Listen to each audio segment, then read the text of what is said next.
दैनिक Bible पठन दिन 90। पुराना नियम नंबर्स चैप्टर 29:12 से 40, नंबर्स 30, नंबर्स चैप्टर 31:1-24। 7वें महीने के 15वें दिन एक विशेष बैठक होगी। तुम उस दिन कोई काम नहीं करोगे। तुम यहोवा के लिए 7 दिन तक छुट्टी मनाओगे। तुम होमबलि चढ़ाओगे, ये यहोवा के लिए मधुर गंध होगी। तुम दोष रहित 13 सांड, 2 मेढ़े और एक वर्ष के 14 मेमने भेंट चढ़ाओगे। तुम 13 बैलों में से हर एक के साथ जैतून के साथ मिले हुए 6 क्वार्ट आटे, दोनों मेढ़ों में से हर एक के लिए 4 क्वार्ट और 14 मेढ़ों में से हर एक के लिए 2 क्वार्ट आटे की भेंट चढ़ाओगे। 7वें महीने के 15वें दिन एक विशेष बैठक होगी। तुम उस दिन कोई काम नहीं करोगे। तुम यहोवा के लिए 7 दिन तक छुट्टी मनाओगे। तुम होमबलि चढ़ाओगे, ये यहोवा के लिए मधुर गंध होगी। तुम दोष रहित 13 सांड, 2 मेढ़े और एक वर्ष के 14 मेमने भेंट चढ़ाओगे। तुम 13 बैलों में से हर एक के साथ जैतून के साथ मिले हुए 6 क्वार्ट आटे, दोनों मेढ़ों में से हर एक के लिए 4 क्वार्ट और 14 मेढ़ों में से हर एक के लिए 2 क्वार्ट आटे की भेंट चढ़ाओगे। तुम्हें एक बकरा भी पापबलियों के रूप में अर्पित करना चाहिए। ये दैनिक बलि, अन्न और पेय भेंट के अतिरिक्त होगी। इस पर्व के दूसरे दिन तुम्हें दोष रहित 12 सांड, 2 मेढ़े और एक वर्ष के 14 मेमनों की भेंटें चढ़ानी चाहिए। तुम्हें सांड, मेढ़ों और मेमनों के साथ अपेक्षित मात्रा में अन्न और पेय भेंट भी चढ़ानी चाहिए। तुम्हें पापबलि के रूप में एक बकरे की भी भेंट देनी चाहिए। ये दैनिक बलि और अन्नबलि तथा पेय भेंट के अतिरिक्त भेंट होगी। इस छुट्टी के तीसरे दिन तुम्हें दोष रहित 11 सांड, 2 मेढ़े और एक वर्ष के 14 मेमनों की भेंट चढ़ानी चाहिए। तुम्हें बैलों, मेढ़ों और मेमनों के साथ अपेक्षित मात्रा में अन्न और पेय की भेंट भी चढ़ानी चाहिए। तुम्हें पापबलि के रूप में एक बकरे की भी भेंट देनी चाहिए। ये दैनिक बलि और अन्नबलि तथा पेय भेंट के अतिरिक्त भेंट होनी चाहिए।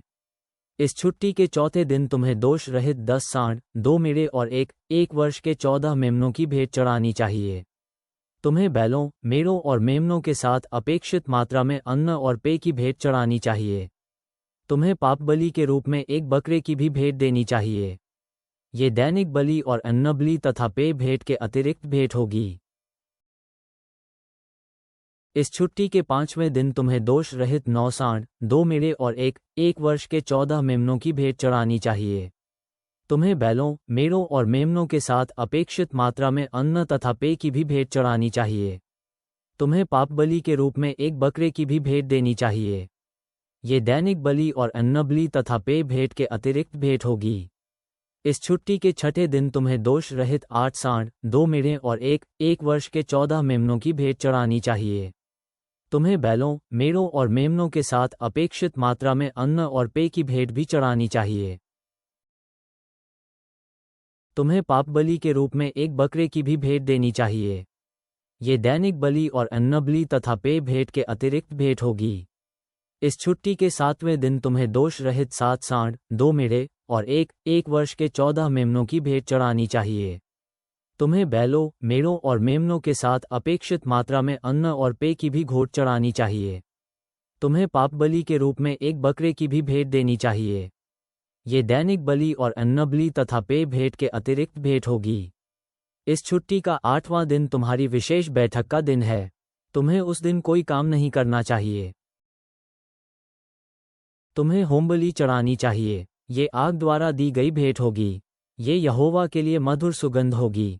तुम्हें दोष रहित 1 सांड, 1 मेढ़ा और एक वर्ष के 7 मेमने भेंट में चढ़ाने चाहिए। तुम्हें सांड, मेढ़ा और मेमनों के लिए अपेक्षित मात्रा में अन्न और पेय की भी भेंट देनी चाहिए। तुम्हें पापबलि के रूप में एक बकरे की भी भेंट देनी चाहिए। ये दैनिक बलि और अन्नबलि तथा पेय भेंट के अतिरिक्त भेंट होनी चाहिए। वे तुम्हारे विशेष छुट्टियां यहोवा के सम्मान के लिए है। तुम्हें उन विशेष मनौतियों, स्वेच्छा भेंटों, होमबलियों, मेलबलियों या अन्न और पेय भेंटें जो तुम यहोवा को देना चाहते हो, उसके अतिरिक्त इन विशेष दिनों को मनाना चाहिए। मूसा ने इस्राएल के लोगों से उन सभी बातों को कहा जो यहोवा ने उसे आदेश दिया था। मूसा ने सभी इस्राएली परिवार समूहों के नेताओं से बातें की। मूसा ने यहोवा के इन आदेशों के बारे में उनसे कहा, यदि कोई व्यक्ति परमेश्वर को विशेष वचन देता है या यदि वह व्यक्ति यहोवा को कुछ विशेष अर्पित करने का वचन देता है तो उसे वैसा ही करने दो, किंतु उस व्यक्ति को ठीक वैसा ही करना चाहिए जैसा उसने वचन दिया है। संभव है कि कोई युवती अपने पिता के घर पर ही रहती हो और वह युवती यहोवा को कुछ चढ़ाने का विशेष वचन देती है और उसका पिता इस वचन के विषय में सुनता है और उसे स्वीकार कर लेता है, तो उस युवती को उस वचन को अवश्य ही पूरा कर देना चाहिए जिसे करने का उसने वचन दिया है। किंतु यदि उसका पिता उसके दिए गए वचनों के बारे में सुनकर उसे स्वीकार नहीं करता तो उस युवती को वह वचन पूरा नहीं करना है। उसके पिता ने उसे रोका, अतः यहोवा उसे क्षमा करेगा। संभव है कोई स्त्री अपने विवाह से पहले यहोवा को कोई वचन देती है अथवा बात ही बात में बिना सोचे विचारे कोई वचन ले लेती है और बाद में उसका विवाह हो जाता है और पति दिए गए वचन के बारे में सुनता है और उसे स्वीकार करता है, तो उस स्त्री को अपने दिए गए वचन के अनुसार काम को पूरा करना चाहिए। किंतु यदि पति दिए गए वचन के बारे में सुनता है और उसे स्वीकार नहीं करता तो स्त्री को अपने दिए गए वचन को पूरा नहीं करना पड़ेगा। उसके पति ने उसका वचन तोड़ दिया और उसने उसे उसकी कही बात को पूरा नहीं करने दिया, अतः यहोवा उसे क्षमा करेगा। कोई विधवा या तलाक दी गई स्त्री विशेष वचन दे सकती है। यदि वह ऐसा करती है तो उसे ठीक अपने वचन के अनुसार करना चाहिए। एक विवाहित स्त्री यहोवा को कुछ चढ़ाने का वचन दे सकती है। यदि उसका पति दिए गए वचन के बारे में सुनता है और उसे अपने वचन को पूरा करने देता है, तो उसे ठीक अपने दिए गए वचनों के अनुसार ही वो कार्य करना चाहिए। किंतु यदि उसका पति उसके दिए गए वचन को सुनता है और उसे वचन पूरा करने से इनकार करता है, तो उसे अपने दिए वचन के अनुसार वह कार्य पूरा नहीं करना पड़ेगा। इसका कोई महत्व नहीं होगा कि उसने क्या वचन दिया था, उसका पति उस वचन को भंग कर सकता है। यदि उसका पति वचन को भंग करता है तो यहोवा उसे क्षमा करेगा। एक विवाहित स्त्री यहोवा को कुछ चढ़ाने का वचन दे सकती है या स्वयं को किसी चीज से वंचित रखने का वचन दे सकती है या वह परमेश्वर को कोई विशेष वचन दे सकती है। उसका पति उन वचनों में से किसी को रोक सकता है या पति उन वचनों में से किसी को पूरा करने दे सकता है। पति अपनी पत्नी को कैसे अपने वचन पूरा करने देगा? यदि वह दिए वचन के बारे में सुनता है और उन्हें रोकता नहीं है तो स्त्री को अपने दिए वचन के अनुसार कार्य को पूरा करना चाहिए। किंतु यदि पति दिए गए वचन के बारे में सुनता है और उन्हें रोकता है तो उसके वचन तोड़ने का उत्तरदायित्व पति पर होगा।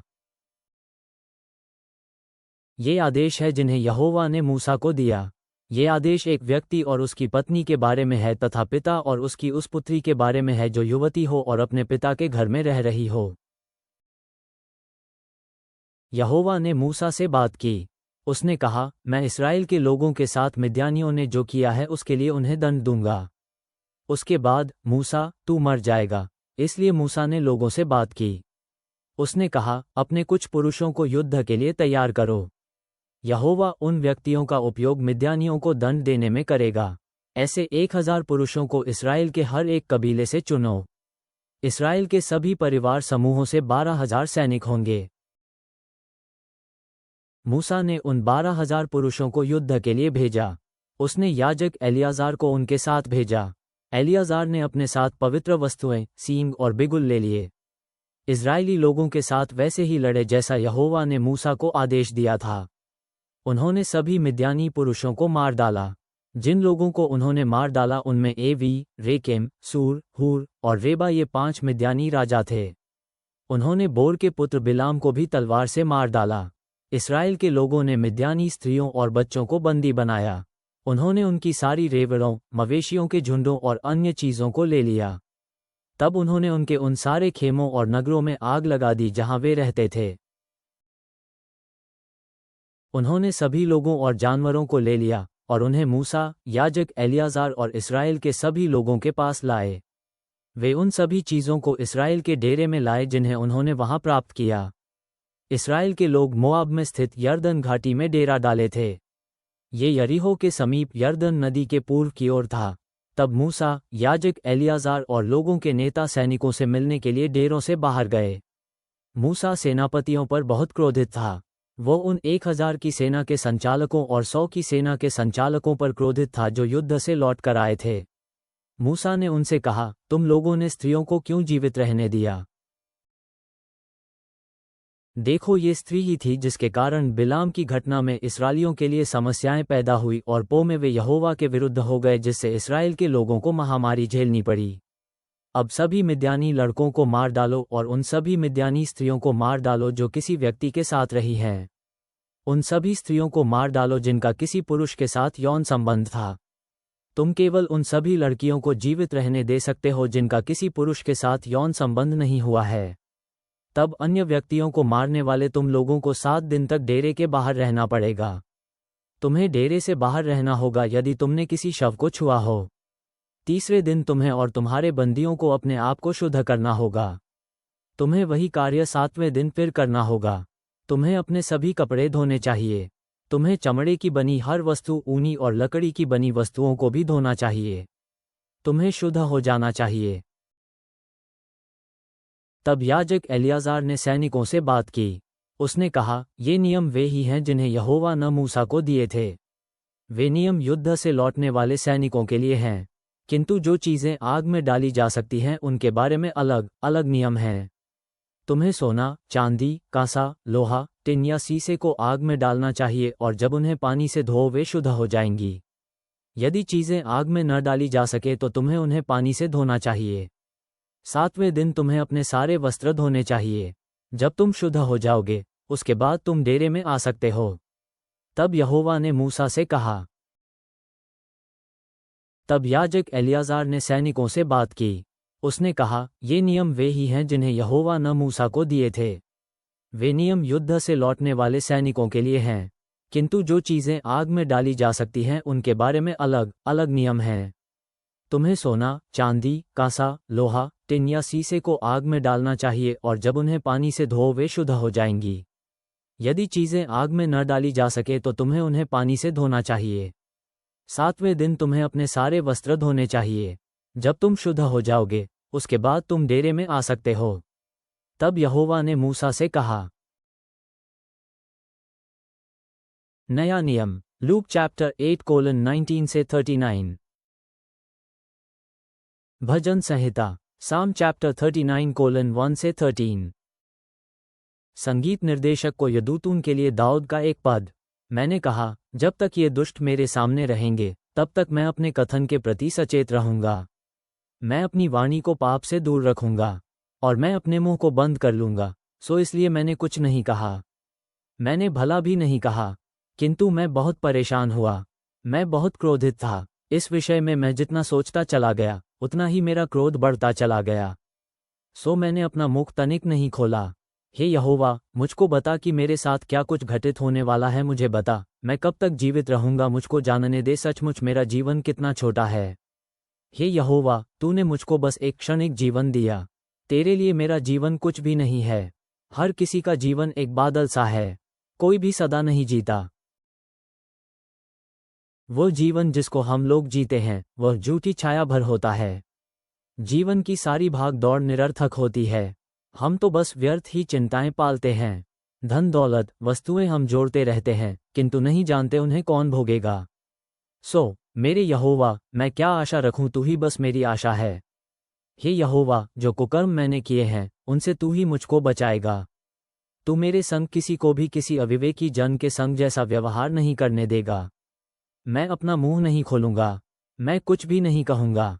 यहोवा, तूने वैसे किया जैसे करना चाहिए था, किंतु परमेश्वर मुझको दंड देना छोड़ दे। यदि तूने मुझको दंड देना नहीं छोड़ा तो तू मेरा नाश करेगा। हे यहोवा, तू लोगों को उनके कुकर्मों का दंड देता है और इस प्रकार जीवन की खरी राह लोगों को सिखाता है। हमारी काया जीर्ण शीर्ण हो जाती है, ऐसे उस कपड़े सी जिसे कीड़ा लगा हो। हमारा जीवन एक छोटे बादल जैसे देखते देखते विलीन हो जाती है। हे यहोवा, मेरी विनती सुन, मेरे शब्दों को सुन जो मैं तुझसे पुकार कर कहता हूँ।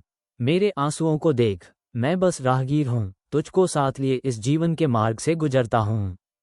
इस जीवन मार्ग पर मैं अपने पूर्वजों की तरह कुछ समय मात्र टिकता हूँ। हे यहोवा, मुझको अकेला छोड़ दे, मरने से पहले मुझे आनंदित होने दे। थोड़े से समय बाद मैं जा चुका होऊंगा। स्वर्गीय पिता, हम तेरे वचन में पाए गए सबक के लिए कृतज्ञता के साथ तेरे सामने आते हैं।